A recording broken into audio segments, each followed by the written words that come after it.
Livro Não Mais Eu, Mais Cristo, Dong Yulan, capítulo 2. Tema desta semana, a época de Jó.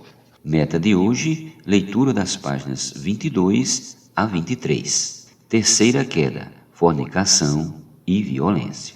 A terceira queda é bastante maligna, conforme o registro de Gênesis capítulo 6. Os filhos de Deus, que eram os anjos caídos, os anjos que se haviam rebelado juntamente com Satanás, viram que as filhas dos homens eram formosas e se uniram a elas. Como resultado dessa fornicação, houve violência e o homem se tornou carnal. Deus julgou o homem daquela época com um dilúvio. Versículos do 1 ao 7 e do 11 ao 13. Quarta queda, rebelião e orgulho.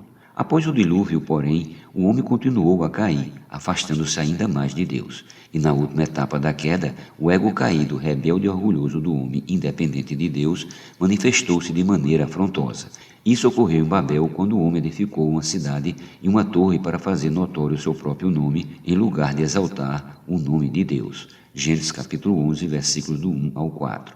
Isso indica claramente que o homem declara não precisar mais de Deus e que escolhia não mais depender dele. Podemos dizer que Babel é a terra da rebelião máxima e definitiva contra Deus. O desenvolvimento de Babel resultou em Babilônia. Babilônia teve um rei de nome Nabucodonosor. Esse rei foi levantado por Deus para disciplinar os filhos de Israel que se haviam afastado dele. 2 Crônicas capítulo 36, versículos do 17 ao 21.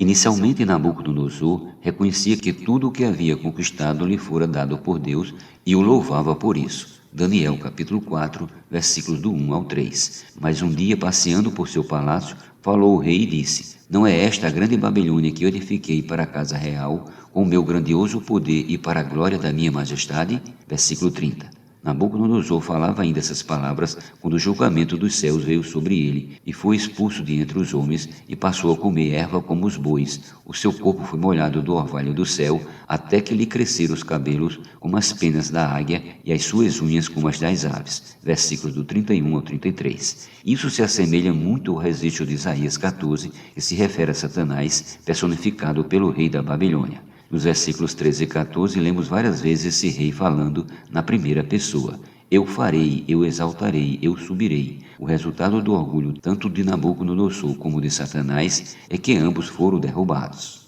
Julgamento e novo começo. Por causa da exaltação do ego ocorrida em Babel, Deus disciplinou os homens, confundindo-lhes a linguagem e espalhando-os pela superfície da terra. Gênesis capítulo 11, versículos do 5 ao 9. As pessoas foram dispersas e para onde quer que fosse continuava desenvolvendo o seu ego. Elas multiplicavam-se em determinado lugar e aquele lugar passava a ser conhecido por seu nome. Isso não agradava a Deus, pois em lugar de exaltar o seu nome, os homens continuavam exaltando a si mesmos. Por isso Deus abandonou a raça caída de Adão e chamou Abraão, a fim de ter com ele um novo começo. Gênesis capítulo 12, versículos do 1 ao 3. Apesar de Abraão ser alguém do Antigo Testamento, ele tem uma estreita relação conosco, os cristãos do Novo Testamento, pois ele é citado em Mateus capítulo 1, versículo 1, na genealogia de Cristo.